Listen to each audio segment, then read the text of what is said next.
What we're doing is we are so busy doing and getting and being and going in the same direction based on a past word from God. We keep doing the same thing over and over and over off of what they preached 3 years ago, off of how they worshiped 3 years ago, okay? We keep doing the same thing over and over and over. But a fresh word, watch this, a fresh word will excavate new direction. Excavate. Exactly. You know how you got to get a bulldozer, you got to get an excavator? That means I got to dig something up. That means I got to dig deeper than just the surface. Now I can lay me a foundation just on the surface, and it's going to hold the house. But if I get me an excavator and I dig down deep and I pour the cement down deep and then I put the foundation on top of that, I can build higher. Now I don't have to just build a house, I can build a skyscraper. Do you see what I'm saying? The word of God, a fresh word of God, will excavate new direction in you, okay? And along with new direction, watch this, comes new desires. That's why you still desire the same old one you left. How many know that you cannot utilize what you do not know is available to you? If I don't know it's available to me, I can't do anything with it. It can't help me, okay? But once I know that but see, watch this. I'm not going to know that it's available to me if I keep doing the same thing over and over and over. If I keep hanging out with the same people.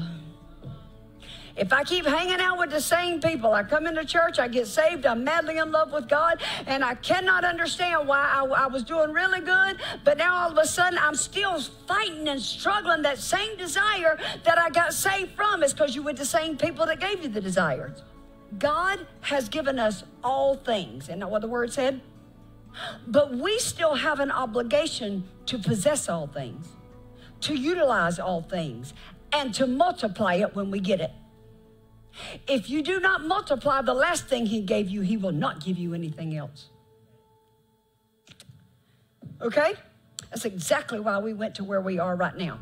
Because I saw that what we were doing was not being multiplied. And I stayed there too long. I stayed there because my heart wouldn't let me do anything different until I finally said, listen here, now I'm having a battle between my heart and my spirit. It's time for me to step out onto what God called me to from the beginning. And let's see what God's going to do with this. Okay? All right, don't let your heart keep you there too long is what I'm trying to tell you. Don't let your heart keep you there too long. Oh, Lord have mercy. Put a lot of work in that place, but don't let your heart keep you there too long. But I prayed and prayed and prayed over this, and I really want this to work, and don't let your heart keep you there don't let your heart keep you there too long. And if you fail to possess what God has marked for you, watch this, the enemy is quite content to live in your stuff. Because God said the promised land is yours, but the enemy was living in it because he had not yet possessed it. And I just wonder, it just makes me wonder, who's living in your promise? Who's living in your promise? Okay?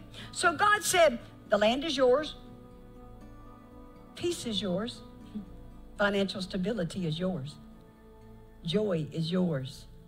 God said, I've given you spiritual gifts, okay? They're yours, okay? But have you possessed them?